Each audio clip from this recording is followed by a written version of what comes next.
Et bonsoir à tous et merci d'être à l'écoute de Radio Radio 106.8. C'est votre magazine de cinéma pour 35 mm de plus. C'est le grand retour de l'émission, hein, donc on a eu une petite période d'interruption. Vous inquiétez pas, nous ne sommes pas partis à Cannes ou quoi que ce soit. Mais nous revenons et un grand plaisir de vous retrouver. Une pensée aussi bien sûr pour Pierre Cadars qui est souffrant et qui n'est pas avec nous pour cette reprise. Mais notre ami Fred Aublingre est là, que je salue. Manu aussi à la technique comme chaque semaine. Et Julien aussi qu'on salue. Alors au sommaire de cette émission, on va parler et rendre hommage à une actrice auquel on ne s'attendait pas à la voir partir si vite. C'est Nathalie Baye qui est morte dans sa 78e année. Donc je vais revenir un petit peu sur l'importance qu'elle a eue dans le cinéma français des années 70-80.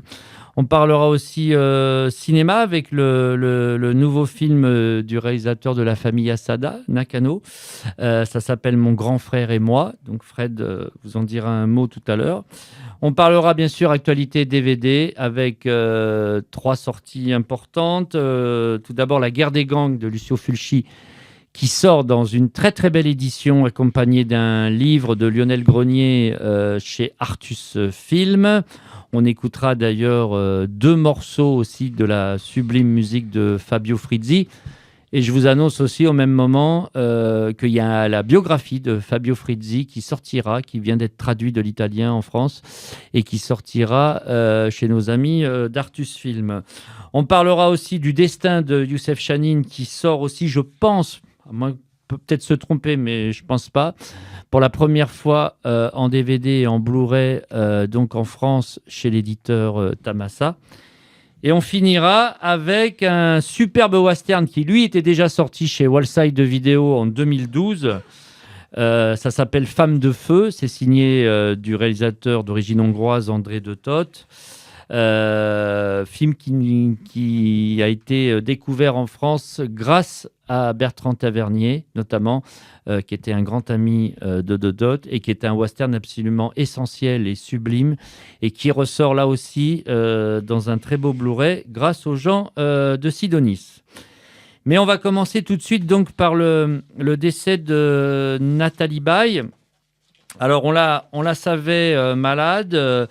Je pensais pas que c'était si grave et si fatidique malheureusement pour elle, mais malheureusement elle a été emportée par cette maladie dégénératrice et elle allait avoir 78 ans cet été, donc elle en avait 77.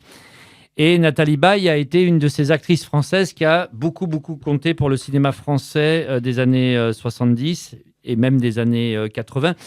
Elle vient d'une famille plutôt aisée et après avoir fait le conservatoire à Paris, elle sera vraiment découverte au cinéma par François Truffaut qui va lui donner un petit rôle important dans La Nuit américaine, hein, le film qui tourne en 73 avec Jean-Pierre Léaud, qui est donc le quotidien d'un réalisateur sur un tournage de film et toutes les relations et les interactions qu'il peut avoir pendant la réalisation d'un film. Et elle va trouver dans le rôle de Joël un rôle sur mesure absolument génial.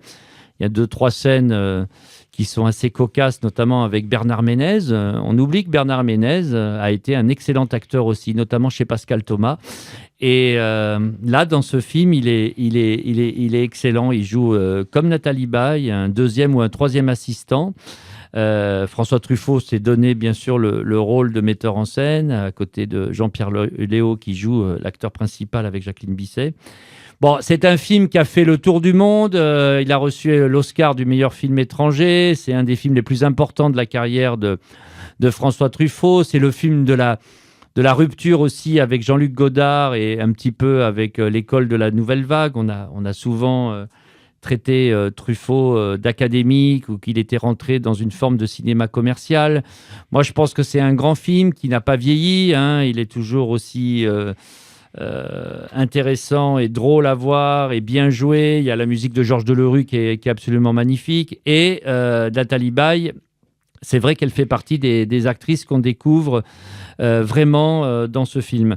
Alors la suite des années 70, elle va petit à petit tourner. Elle va avoir la chance de tourner avec certainement les meilleurs réalisateurs français qui tourne à ce moment-là. Je pense bien sûr à Maurice Pialat, qui va lui offrir un rôle extrêmement dur dans La Gueule ouverte, avec son compagnon, notamment Philippe Léotard, puisqu'elle a eu donc une histoire d'amour qui a duré 10 ans avec Philippe Léotard. Bon, Philippe Léotard, un écorché vif, qui nous a quittés en 2001 à l'âge de 60 ans, acteur qui avait des gros problèmes, notamment avec l'alcool, mais qui était un acteur génial, on le redira jamais assez. Et il choisit donc ce couple à la vie comme à la scène pour faire ce film absolument terrible qui s'appelle La Gueule ouverte, qui revient un petit peu sur le décès de la mère de Maurice Pialat. Bon, un film extrêmement austère, mais elle s'impose, alors qu'elle est très jeune, de manière assez remarquable dans ce film. D'ailleurs, c'est en voyant ce film que François Truffaut aura l'idée de la reprendre pour un autre film important qui s'appelle La Chambre verte, qu'elle tournera quelques années plus tard. Film extrêmement austère qui célèbre les morts et qui est un film qui n'a rien à voir avec La Nuit américaine, mais qui est un film tout à fait incroyable aussi. Donc elle tourne beaucoup, elle va tourner chez Marco Ferreri pour un film qui serait temps que ça ressorte en DVD, qui est La Dernière femme, l'un des grands films de Marco Ferreri des années 70 qu'il avait coécrit avec notamment Noël Simsolo. Moi, j'avais eu la chance de rencontrer Noël Simsolo. On avait beaucoup parlé de ce film dingue avec Ornella Muti et Gérard Depardieu, avec l'une des scènes les plus terribles du cinéma français de l'époque. 3 ans après La Grande Bouffe, on voit notamment Depardieu... alors, je crois qu'il y a un terme médical qui s'appelle immasculé, c'est ça, quand on se coupe la verge, mon cher. J'ai pas fait des études. J'ai pas fait des études de médecine, mais en tout cas, avec un couteau de boucher, un couteau électrique de boucher, scène absolument effroyable, et elle est aussi très très bien dans ce film. Elle va être géniale aussi chez un autre cinéaste qui fait des films incroyables à l'époque, avec une grande liberté, c'est Alain Cavalier, ça s'appelle Le Plein de Super.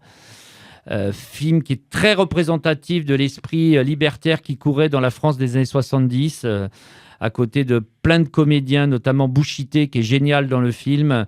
Un film à redécouvrir. D'ailleurs, les films d'Alain Cavalier des années 70, ça, Un étrange voyage avec Jean Rochefort, sont des films vraiment à voir. Ils sont sortis notamment chez Pathé, si vous ne les connaissez pas, mais c'est des films tout à fait remarquables. Elle sera géniale aussi dans Le voyage de noces de Nadine Trintignant. Nadine Trintignant qui filme sa rupture avec Jean-Louis Trintignant dans une espèce de fiction qu'elle va faire au Maroc en reprenant le Jean-Louis Trintignant, aussi son ex-époux. Film aussi incroyable, mais qui est dans le ton de l'époque. Elle sera très très bien aussi dans un autre film de la même époque qui s'appelle Mado. Voilà, incontournable Claude Sautet, des films chorales de Claude Sautet, où elle est à côté de Dutronc, de Romy Schneider, de Piccoli.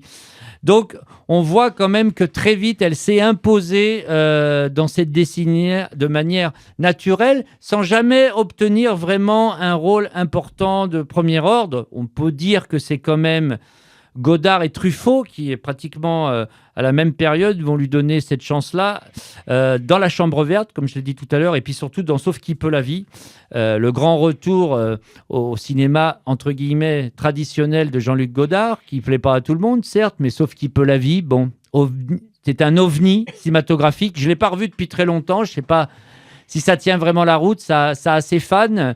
En tout cas, on y retrouve Isabelle Huppert, Nathalie Baye et Jacques Dutronc.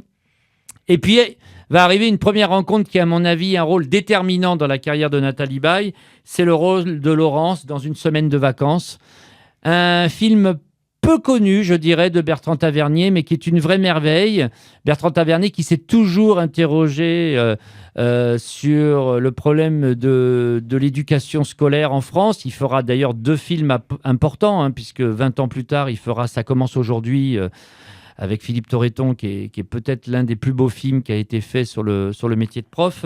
Mais dans Une semaine de vacances, on va suivre cette femme, Laurence, qui va être débordée par ses émotions, par ses problèmes de couple, par la dépression, par le rapport à ses parents, par le problème de la ville, qui vont la submerger, et qui est un film génial qui va tourner à Lyon, dans sa ville natale. Son partenaire du moment, c'est Gérard Lavin, et je trouve qu'ils forment un couple absolument superbe dans le film. On y trouve aussi Michel Galabru, qui trouve un très très joli rôle dans ce film, puisque Tavernier ne l'avait jamais oublié depuis Le Juge et l'Assassin. Donc, film essentiel qui, à mon avis, va vraiment lancer une autre dimension dans sa carrière. Et ça va pas louper, puisque Blier va la prendre pour beau-père à côté de Patrick Devers, film aussi incroyable. Et puis surtout La Balance, 1982, La Balance de Bobsway. Bon, film qui va être un carton, un film qui va faire plusieurs millions d'entrées, qui va être couronné de plusieurs César, qui va être un laboratoire aussi à acteurs. On va y découvrir Christophe Malavoie, Florent Pagny, Richard Berry, Maurice Ronet dans un de ses derniers rôles.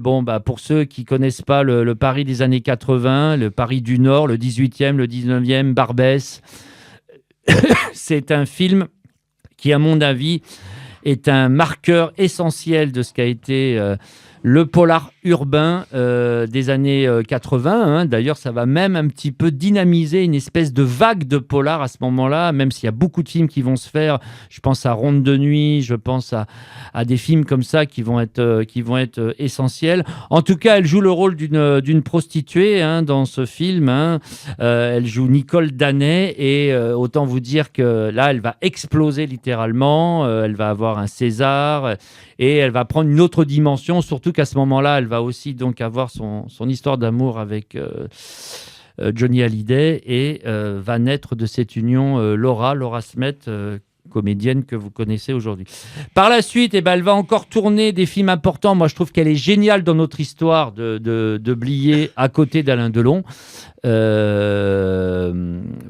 qui est un des très grands Blier des années 80. Je vois que mon ami Fred n'est pas toujours d'accord, mais c'est pas bien grave.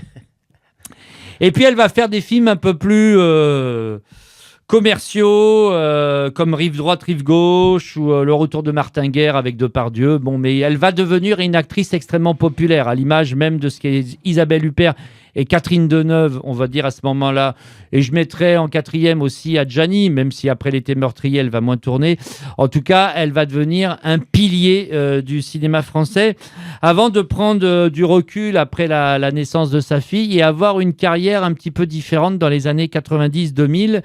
Je dirais que c'est surtout à travers le film policier de... Alors, j'ai oublié le nom, mon cher Fred, mais tu vas peut-être m'aider. Le petit lieutenant. Le petit lieutenant. De Xavier Beauvois. Voilà. Qui va relancer un petit peu sa carrière, parce que c'est vrai que dans les années 90, on va quand même moins la voir. Elle va être bien dans Enfant de salaud de Tony Marshall. Elle va retrouver Depardieu dans La Machine aussi. Vénus Beauté aussi. Oui, il y a Vénus Beauté, c'est vrai. C'était un gros succès à l'époque. Gros succès aussi à l'époque, c'est vrai. Bon, après Le Petit Lieutenant, elle va encore pas mal tourner. Il y a Xavier Dolan qui va lui donner un rôle important. Elle va faire de la comédie. Mais c'est vrai qu'elle a une carrière un petit peu moins passionnante dans ces années-là. Voilà, donc c'est une actrice qui a été césarisée. Je crois qu'elle en a eu 3 ou 4. Donc c'est pour vous dire qu'elle a été quand même extrêmement populaire. Mais c'était surtout, je pense, une femme très bien, qui a beaucoup marqué, je pense, des cinéphiles comme nous dans les années 70-80. Voilà, donc vous retrouvez une multitude de films qui sont disponibles, bien sûr, en France, que vous pouvez voir et revoir. Au niveau littéraire, bouquin, je ne sais pas s'il existe un bon bouquin sur Nathalie Baye. J'en ai pas la mémoire, mais ça va arriver. Ça va, à mon avis, comme tu dis. Il y a les films dans lesquels elle a joué de réalisatrices. Un week-end sur 2 de Garcia. La Baule les Pins de Diane Curis, qui sont des films moi que j'aime bien. Je trouve que c'est des beaux films de personnages féminins, notamment. Ah oui, un week-end sur 2, c'est excellent. Voilà, un très beau film. Et puis La Baule les Pins, il y a un côté charmant, je trouve, sur une époque, sur les vacances, et puis cette femme qui tombe amoureuse d'un autre homme et tout ça. Non. Et puis, moi, il y a un film qu'on avait vu, non, on l'a pas vu ensemble, mais qui est très chabrolien, Préjudice, le film belge où elle fait la femme de Arnaud, le chanteur. C'était un film très troublant, d'une famille un peu dysfonctionnelle, assez étrange. Elle était très bien dans cette femme de poigne qui dirigeait sa famille, d'ailleurs Arnaud était un peu le souffre-douleur de cette femme. Non, voilà, elle a fait. C'est des films moins marquants qui ont moins marqué les esprits, enfin tout du moins celui-ci, mais je trouve qu'elle était très bien aussi là dans ce rôle. Non, mais après, elle a quand même une superbe carrière. Et puis elle a fait la maman de Leonardo DiCaprio dans Arrête-moi si tu peux de Steven Spielberg. Exact. Voilà. Et elle est géniale. Elle est un tout petit rôle. C'est vrai qu'elle est tout à fait remarquable. Mère absente, puisque c'est un peu la mère de Spielberg d'une certaine manière, si j'ai bien compris. Voilà. Allez, on va passer à l'actualité cinéma avec ce nouveau film de japonais. Mon grand frère et moi, de Ryota Nakano, son second long métrage. Premier long métrage, c'était La famille Asada qui avait marqué les esprits, qui avait été un très beau succès en salle, un film assez proche de suicide par certains aspects, notamment par la thématique de la mort et du deuil. Voilà.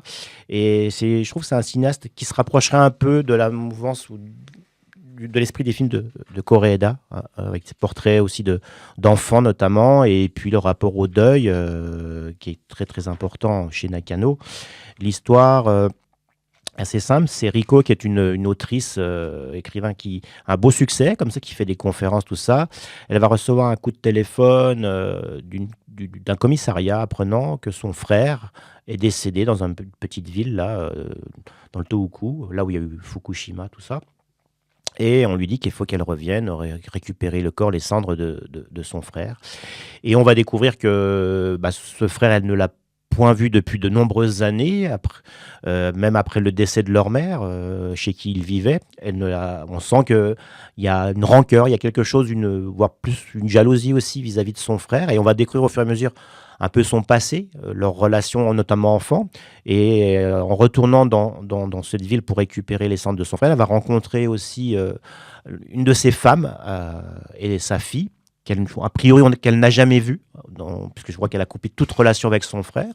Et au cours de cette cérémonie, et puis du deuil, on va dire ça comme ça, va à la fois un lien avec cette femme et cette fille, va se créer un lien. Et surtout, elle va avoir un autre regard sur ce frère. Au fil du film, on découvre un autre personnage. C'est vrai que c'était un personnage qui a souvent menti, qui a fait plein de boulot, mais qui n'a jamais gardé, qui vivait un peu de manière comme un rêveur, quelqu'un d'un peu d'inadapté, en plus, je pense à la société japonaise. Et elle a de la rancœur parce que quand elle était enfant, sa mère avait plus d'attention pour lui que pour elle. Et on sent qu'il y a aussi ça chez elle qui fait qu'elle n'a pas eu de relation. Et puis même sa femme, à ce personnage... lui reproche beaucoup de choses quand ils étaient mariés, effectivement, notamment le mensonge est quelque chose qui revient souvent.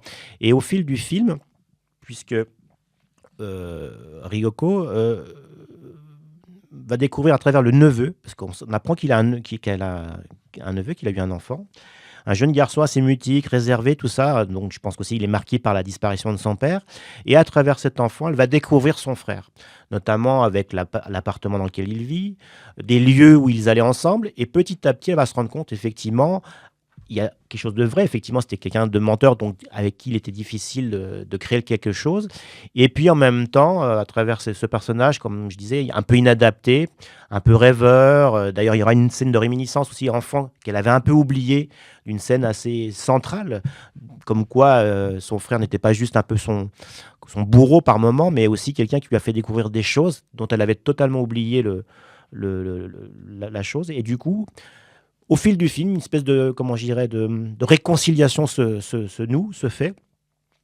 Et il y a un autre rapport, c'est comme la mort, je disais, est omniprésente dans le film, il y a aussi le rapport aux fantômes, aux esprits. Parce que plusieurs fois dans le film, elle va le voir apparaître et on va se demander justement si c'est juste une projection mentale de Riko ou si l'esprit, le fantôme du frère est là le temps que le deuil soit totalement terminé ou que la réconciliation soit totalement faite. Et ça donne des moments assez truculents, assez savoureux, où on le voit dans un costume de chef de sécurité, puisqu'il avait dit qu'il avait trouvé un nouveau travail et qu'elle avait des doutes. Et puis on s'aperçoit qu'il avait le costume attaché dans l'appartement qui semblait être donc vrai. Il avait sans doute peut-être à un moment donné fait un peu le point sur sa vie et peut-être trouver un équilibre.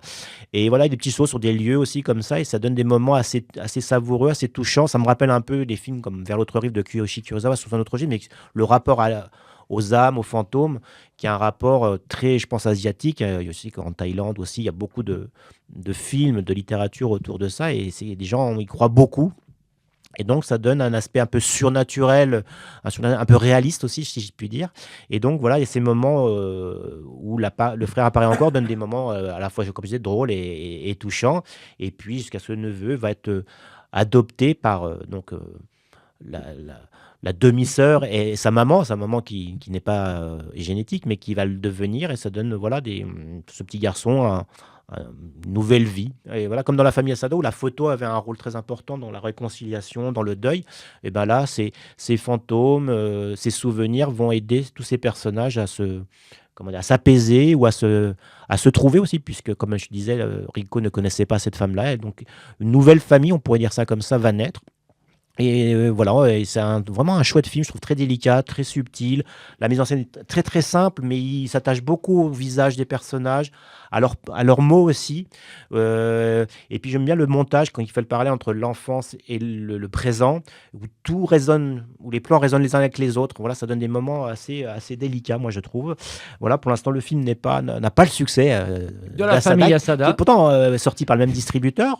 La promo est peut-être pas aussi forte, mais comme quoi les gens ne suivent pas spécialement les cinéastes. Est-ce que la presse est aussi plus partagée? Ouais, voilà, moi je trouve que pourtant il est très très proche. Je trouve qu'il y a vraiment, on retrouve son style pour le coup, mais c'est pas un style ostentatoire. Mais moi je trouve qu'il y a une vraie délicatesse dans l'écriture. Et puis aussi au cœur du film, c'est que Rico est une écrivaine, et en fait le film qu'on voit, c'est le livre qu'elle a écrit sur ce passage-là en fait. Et c'est à travers le neveu qu'on voit au début du film et qu'on voit à la fin du film, et on comprend que ce que l'on vient de voir et la lecture du livre fait par le neveu. Voilà, et c'est vraiment très subtil. Moi, je trouve que c'est très bien écrit. Tous les acteurs sont formidables, ils sont pas très connus. Donc voilà, moi, j'invite tous les gens qui avaient vu La Famille Asada ou qui n'ont pas encore vu d'aller voir Mon grand frère et moi, parce que c'est vraiment très, très... je trouve que c'est à la fois frais, émouvant, parfois un petit peu drôle aussi, et donc moi je trouve que ça fait du bien. Et bon, je sais qu'il y a beaucoup de films, hein, mais en tout cas beaucoup de films. Mais on va y aller. J'ai des films légers comme C'est quoi l'amour, ou Souvent les meubles, voilà, des films comme ça ou bah c'est quoi, pas La Four électrique, Salvadori qui vient de sortir, qui cartonne apparemment, qui a l'air assez léger, assez enlevé. Voilà, donc il y a des films comme ça qui fonctionnent, mais ce film japonais mérite vraiment le détour.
Rien de tel que d'écouter l'excellent Fabio Frizzi, le grand compositeur italien, toujours en activité, 73 ans, dont la biographie va sortir en France au mois de juin. Autant vous dire que j'y reviendrai en long, en large et en travers, parce qu'il fait partie de ces compositeurs italiens que j'adore, et qui sont un petit peu les derniers dinosaures de ce qu'a été l'âge d'or de la BO italienne dans les années 60-70 et notamment du cinéma de genre. Et c'est le sujet qui nous intéresse puisqu'on va parler de Lucio Fulci. Et Lucio Fulci, autant vous dire qu'aujourd'hui, il a une cote stratosphérique. Il est bien sûr reconnu mondialement, adulé, adoré, respecté. Les hommages pleuvent. Les cinéastes lui rendent hommage. On peut parler de gens comme Eric Roth ou Tarantino ou d'autres. Et ça n'a pas toujours été le cas pour ce cher Lucio Fulci qui nous a donc déjà quittés il y a plus de 30 ans et qui reste un cinéaste particulier, pas facile d'accès et complexe, puisqu'il a une filmographie qui est extrêmement longue, qui démarre en 1959 et qui court quasiment jusqu'à l'année de sa mort, 1991 ou 92. Et il a beaucoup tourné, et il a touché un petit peu tous les genres. Quelqu'un d'extrêmement cultivé, un littéraire, quelqu'un qui a eu aussi des drames terribles dans sa vie, notamment la mort de sa femme, dont il mettra beaucoup de temps à se remettre, et puis toutes les complications qu'il a eues et tous les déboires qu'il a pu avoir avec pas mal de producteurs italiens qui n'ont pas toujours été à la hauteur. Et d'ailleurs, pour ce film qui nous intéresse aujourd'hui, qui s'appelle La guerre des gangs, donc, qui ressort en Blu-ray, DVD, accompagné même de la musique du film de Fabio Frizzi et d'un livre de Lionel Grenier chez nos amis d'Artus Film, était déjà sorti chez Ecstasy of Film en Blu-ray, en DVD normal. Là, ils ont fait les choses en grand, mais bon, de toute façon, Artus, on le sait, depuis quelques années, s'attaque au mythe Fulci, puisqu'ils avaient sorti des éditions absolument essentielles, notamment de Frayeur ou de l'au-delà. Donc, il continue ce travail. Alors, je dis, les problèmes avec les producteurs sont multiples, puisque si vous relisez un petit peu ce que Fulci raconte sur ce film, il dit qu'il n'a pas été payé pour le faire. Bon, est-ce que c'est vrai ou pas? On le saura peut-être vraiment jamais. Mais en tout cas, c'est la famille Infancelli qui va l'appeler, notamment sa femme, Sandro Infancelli, qui en 1979 se retrouve veuve puisqu'elle a perdu son mari qui est mort tragiquement dans un accident de la route en France en 77 et qui veut donc continuer à faire perdurer le Primex Italia, qui est la société qu'elle a produit. Et Primex Italia est une société italienne qui a produit pas mal de polars italiens. Bon, 1980, il faut se rappeler aussi qu'on est quand même un petit peu à une date butoir, à la fin d'un âge d'or, et notamment du polar italien qui a couru sur toute la décennie 70. C'est l'année de l'attentat de la gare de Bologne qui siffle un petit peu la fin de la partie de ce qu'a été cette période qu'on a appelée la période de tension, ou Brigade Rouge, ou ce que vous voulez, ou les années de plomb. Et c'est aussi beaucoup de changements dans la politique et dans la vie sociale italienne, notamment avec l'arrivée des télévisions poubelles de Berlusconi, qui vont changer la donne et qui vont vraiment porter un coup terrible à l'industrie cinématographique italienne. Ça va être l'arrivée, bien sûr, des vidéoclubs dans les années 80, d'une manière différente de consommer des films. Mais pour l'Italie, c'est surtout une baisse considérable des gens qui fréquentent les salles de cinéma. On sait que dans les années 50-60, ce qu'on a appelé le boom économique, les salles italiennes étaient pleines à craquer. D'ailleurs, l'Italie a des records absolus de fréquentation en Europe. Donc tout ça est une période très très à part. Pour ce qui concerne notre ami Lucio Fulci, c'est une période extrêmement riche auquel il s'y attend pas. Il vient de tourner L'Enfer des zombies et L'Enfer des zombies, qui est une espèce de suite aux zombies de Romero, va être un succès mondial, planétaire. On s'y attend pas. Le film sort dans beaucoup de continents et beaucoup de pays et il ramasse une somme considérable. Donc on peut dire que Fulci est un cinéaste qui a la cote, qui est bankable, comme on pourrait dire, et qui est donc assez sollicité.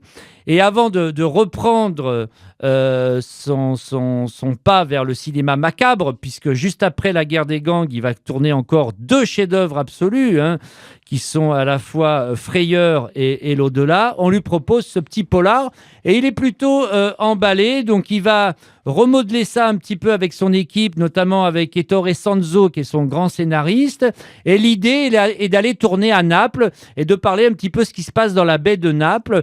À la base, le film devait s'appeler Lucas le contrebandier et on va suivre justement le personnage de Lucas qui, avec sa famille et son frère, organise un trafic de cigarettes qui permet à plusieurs familles, en fait à des centaines de familles dans la réalité, de vivre dans la baie napolitaine.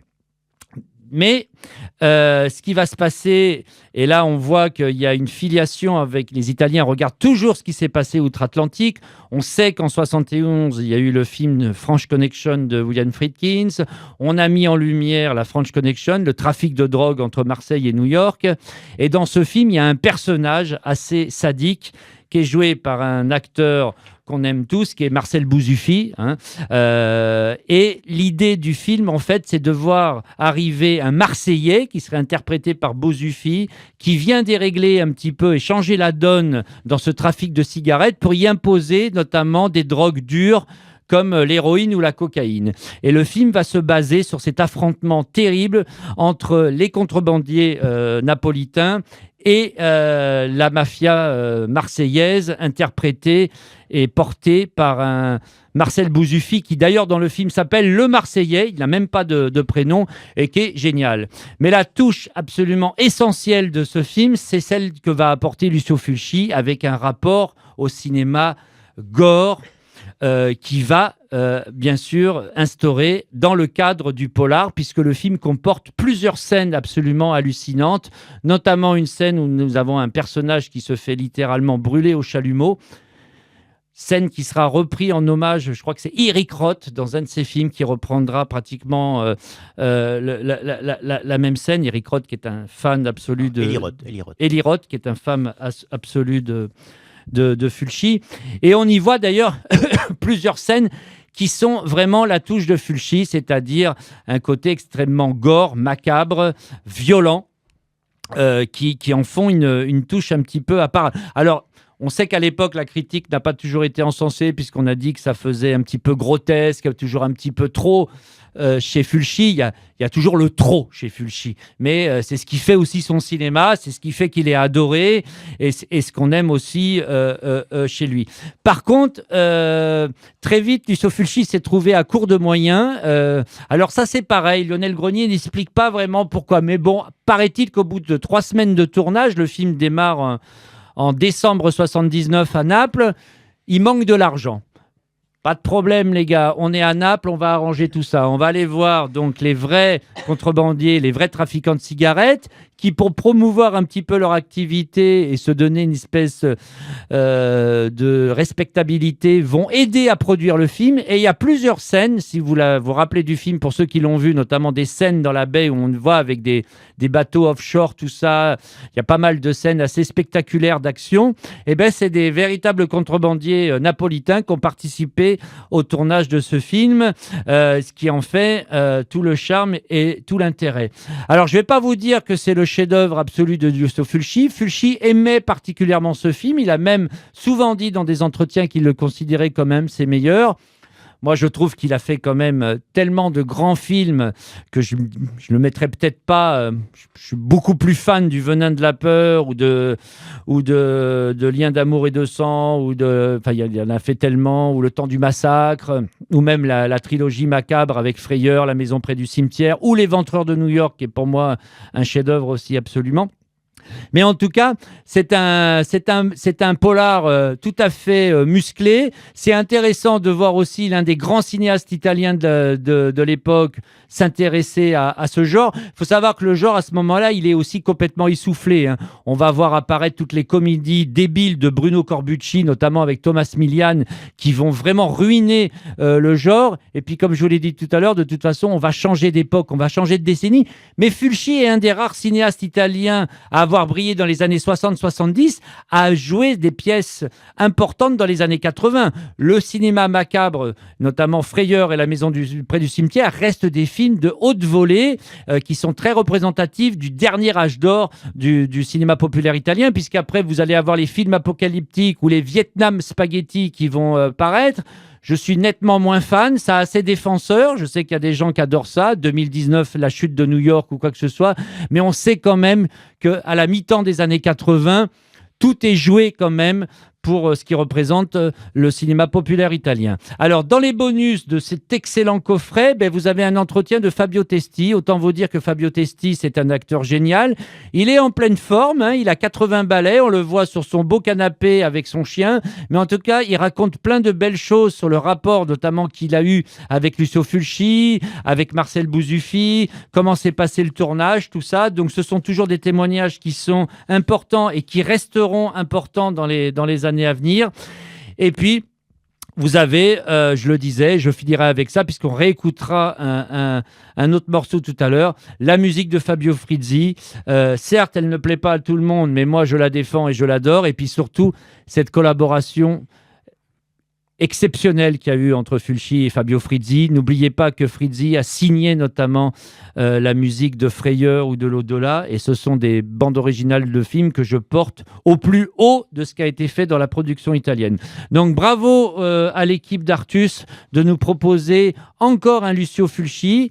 Il y a encore des choses à sortir chez Lucio Fulci, des petits trucs à découvrir, à voir, même si le travail a été quand même bien fait ces dernières années entre le Chat qui fume, Ecstasy en film ou Artus. Mais on n'en finit pas de redécouvrir qui était le maître Fulci. Allez, on passe... Alors, on change complètement de sujet, mon cher Frédéric, puisqu'on va partir en Égypte chez Youssef Chahine. Chahine, ouais. Grand cinéaste égyptien. Le destin de 1997, oui. Chahine, qui nous a quittés il y a déjà 18 ans, en 2008, voilà, qui a tourné un peu plus d'une trentaine de films, qui a commencé dans les années 50 dans un style typiquement film égyptien, chanté, tout ça, avec des stars de la chanson comme Férouz, Alatrache, des choses. Voilà, il partira aux États-Unis aussi, faire des études. C'est un grand amoureux du cinéma, notamment de la comédie musicale.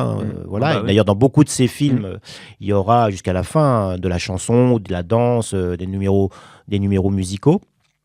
Et c'est vrai qu'il a une grosse carrière, et c'est vrai qu'en France, me semble-t-il, alors peut-être pas la critique, mais en tout cas le grand public l'a connu surtout avec L'Émigré, qui était son précédent film, qui avait fait scandale, et notamment qui a été interdit dans les pays arabes parce qu'il représentait le prophète. C'est un sacrilège, comme on le sait, pour certains. Et du coup, ça avait fait beaucoup de bruit, et donc à partir de là, il a une petite reconnaissance, et c'est vrai que Le Destin aussi, qui sera présenté à Cannes, où il aura le prix du 50e anniversaire, va marquer les esprits, être un beau succès salle. Et moi, j'ai découvert sur le tard aussi un certain nombre de films grâce à des ciné-clubs et tout ça à la télé. Gare Centrale, qui est un très beau mélodrame, qui est peut-être même bien meilleur que Le Destin, mais pour des raisons très diverses. Mais pendant le Covid, on a eu la chance sur Netflix, ils avaient vu 4-5 films de Youssef Chahine, notamment Ciel d'enfer, je crois, qui a fait découvrir Omar Sharif. Et puis il y avait Saladin, qui était un peu à la gloire de Nasser, le président égyptien. Découvert aussi Adieu Bonaparte, moi, avec Patrice Chéreau en rôle de Bonaparte, qui était un film très intéressant sur Napoléon et l'Égypte. Voilà, il y a beaucoup de films, Le Moineau, et puis des films. Il a fait une trilogie qui s'appelle Alexandrie Pourquoi, Alexandrie encore et toujours, Alexandrie New York, qui sont un de ses derniers films, qui était, comme il était né à Alexandrie, donc il a voulu faire un hommage à cette ville cosmopolite et tout ça. Et voilà, il finira avec Le Chaos. Puis il va tourner avec Dalida aussi. Alors, c'est là aussi Dalida, Le 6e jour aussi, qui a fait un peu parler de lui à l'époque, puisque Dalida jouant dans ce film. Je crois qu'elle ne chante pas, de mémoire, mais je ne l'ai pas revue. Mais en tout cas, elle était très bien dans ce rôle de mère. Donc voilà, c'est un cinéaste assez éclectique, mais avec toujours des sujets quand même assez sociaux. Je pense aussi à La Terre, par exemple, sur le monde paysan, entre les propriétaires et les paysans. Donc un très beau film qui fait référence peut-être à La Terre de Dovzhenko, ou des choses comme ça. Et puis il avait fait un film aussi, Un jour le Nil, qui était une commande du gouvernement égyptien et qui ne sera pas content, comme souvent dans les pays un peu autoritaires, comme en Union soviétique. C'est pas la gloire du régime, et le film a été charcuté, remonté. D'ailleurs, pour lui, c'était une grosse blessure. Et puis donc dans les années 90, là justement, avec L'immigré et le destin, pareil, et la censure va faire un peu son travail, va être critiqué, puisque l'histoire du destin, ça raconte surtout le personnage assez emblématique de la culture musulmane, qui était un poète, un médecin, un juriste, qui était Averroès au XIIe siècle. Et donc, on suit ce personnage-là, avec bien sûr d'autres, qui est confronté à la fois à une montée en puissance des extrêmes religieux, qui tentent de prendre le pouvoir, parce qu'on est en Andalousie, je n'ai pas précisé, on est en Andalousie. On sait que les Arabes sont venus jusqu'en Espagne, et puis il y a un mélange, et on voit bien dans le film, de culture, entre culture hispanique, culture arabe, pardon. Et Averroès représente un peu cette ouverture, cette culture, le côté magnanime, ouverture sur les autres. Critique aussi de l'interprétation du Coran, puisque c'est quelqu'un qui dit qu'il faut remettre en cause certaines choses, qui lui voulait l'hydre de pas mal de personnages.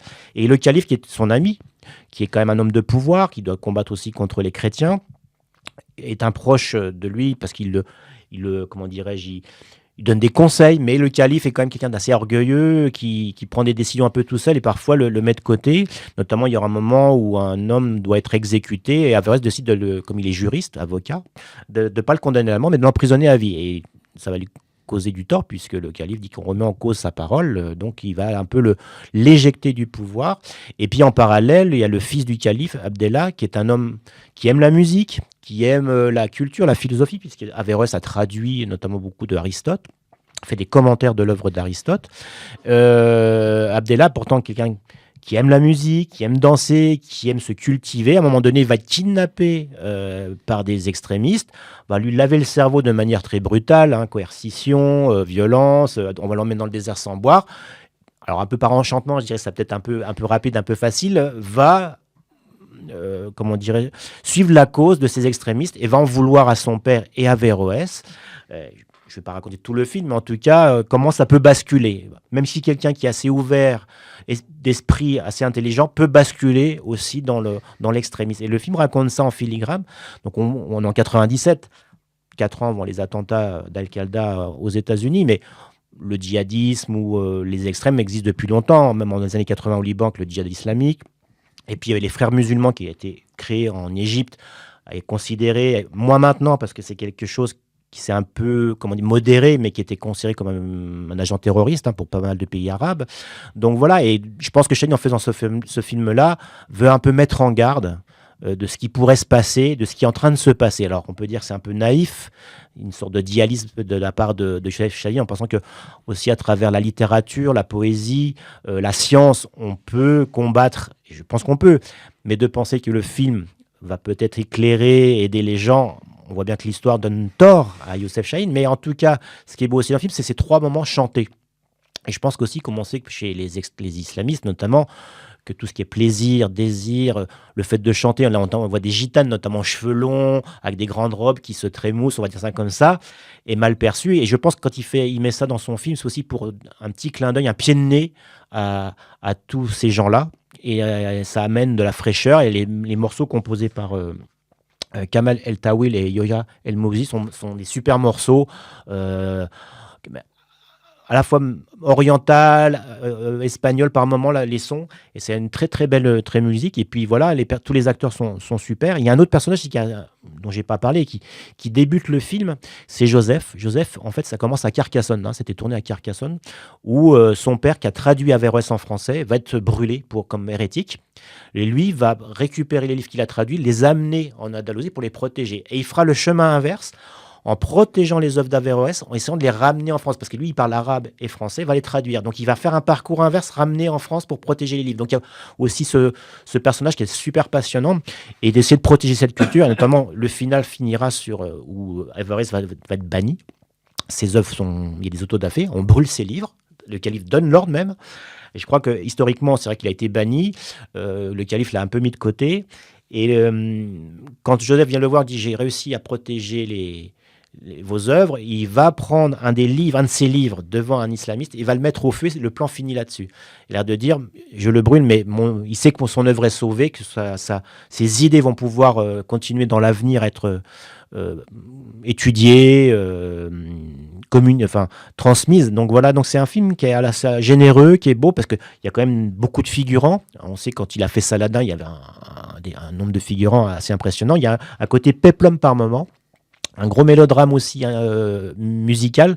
Donc vraiment, c'est un plaisir de revoir le film, même si voilà, c'est une sorte de naïveté chez Chahine, je pense, à travers ce film-là. En tout cas, il sera récompensé, comme je disais, par le 50e anniversaire là, à Cannes, une reconnaissance tardive.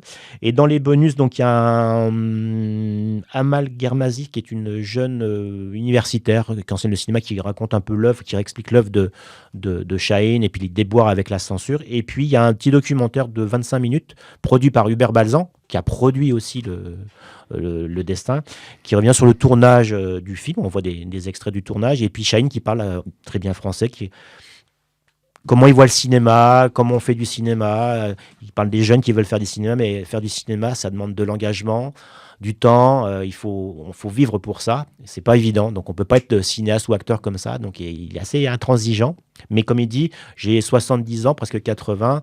Les jeunes, je tourne avec des jeunes et c'est eux qui vont faire la passation de pouvoir. C'est eux qui vont continuer le cinéma. Donc il aime bien travailler avec les jeunes, c'est ce qu'il dit. Et c'est vrai qu'on voit dans le tournage, il y a énormément de jeunes autour de lui, dans les scripts, les assistants. Donc voilà, c'est quelqu'un que je pense qui aime transmettre et ça se ressent à travers le film. Donc voilà, de ressortir ou sortir, comme on disait tout à l'heure, pour la première fois, le Destin est un beau moment. Beau moment, d'une certaine manière. C'est un bon choix, je trouve. Et puis peut-être qu'il y aura d'autres films de Chahine, je sais pas. Il y a peut-être eu des coffrets à un moment donné, je crois, il y a quelques années. Il y a un coffret qui est sorti il y a quelques années, avec Gare Centrale, avec voilà. des œuvres. Et le souvenir qui nous reste encore aujourd'hui de Chahine, c'est quand vous allez au cinéma, si vous allez voir un film distribué par Pyramide, je sais pas si vous voyez, c'est la Pyramide de Gizeh, et il y a marqué, c'est signé par Youssef Chahine, c'est lui qui a fait le petit design, voilà. Donc vous pouvez avoir encore le nom de Youssef Chahine à l'écran quand vous allez voir un film distribué par Pyramide, voilà. Merci beaucoup Frédéric. Bon, je ne vais pas vous parler d'André de Toth encore aujourd'hui, je suis désolé. C'est moi qui ai beaucoup parlé sur Fulci aussi. C'est pas bien grave, on y reviendra parce qu'il faut le temps quand même de décortiquer ce western. Juste un mot pour vous dire que Radio est partenaire de Billy Wilder et de Seijun Suzuki, réouverture de la Cinémathèque de Toulouse depuis le mois d'avril. On parlera de Billy Wilder bien sûr avec Pierre Cadars puisqu'il adore, c'est un de ses cinéastes de chevet. Je pense qu'on essaiera d'avoir Fred Thibault qui est au Japon en ce moment mais qui va rentrer pour parler de Seijun Suzuki. Ça dure jusqu'au 28 juin donc on a encore un petit peu de temps.